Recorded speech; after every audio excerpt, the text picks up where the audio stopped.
я пришла, наверное, Я должна что-то сказать. В 2012 году мы, тогда еще молодежь, скажем, организовали встречу у главы республики Игоря Афанасьевича Борисова, тоже с такими колоколами, что якутский язык исчезает. Да? В то время мы, как бы, заметили только первые признаки того, что дети в детских садах говорят только на русском языке. Это был еще только 12-й год, 12 лет назад.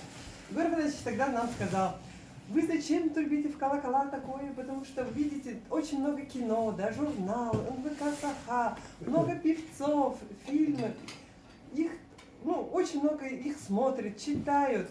Как вы можете говорить, что якутский язык исчезает? Вот так он прямо и сказал, да, примерно. Ага. Ну вот сейчас, посмотрите, их, эти фильмы смотрят, этих певцов слушают только те, которые, понимают же, да, получается. У меня дети, старшие дети учатся в республиканском лицее-интернате. Там, у них очень такая среда, они очень хорошо знают свой родной язык, но они тоже не слушают певцов на якутском языке. Они слушают, по-моему, корейцев. Ну и фильмы смотрят пока. Пока вот эти дети смотрят, да, фильмы. Ага. Вот, так что вот говорить о том, что все эти фильмы, певцы есть до тех пор, пока есть те, которые их слушают, то есть те, которые говорят на якутском языке. То есть буквально лет через 30, то, что мы говорим, есть певцы, их все слушают, возможно, это не будет слушать, не будут смотреть фильмы, которые создают на якутском языке, да? Надо дожить до этого. Да, вот читают вообще, читают вообще не читают. Если детей как бы заставляют читать, да, но многие родители жалуются, что их дети вообще не читают ни на русском, ни на якутском, ни на английском. Даже взрослые не читают. Да, даже времени они нету. смотрят вот свой.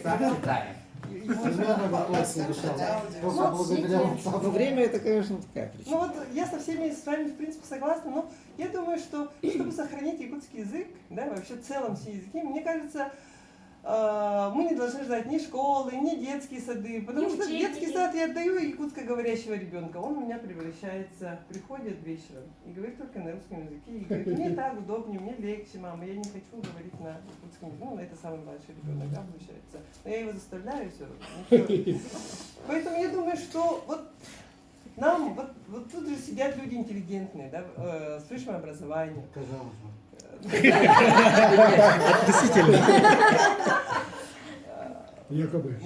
Я думаю, что все-таки мы должны принять какую-то типа национальную идею, да, что образованный, современный человек просто, не то что обязан, да, это как бы должно быть естественно, что он знает свой родной язык, русский, и английский, да, если ему необходимо. То есть это должно быть как бы Донести людей зачем?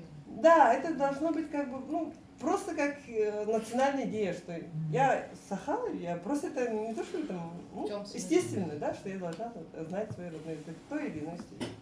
Своим детям. Спасибо, Али, да, я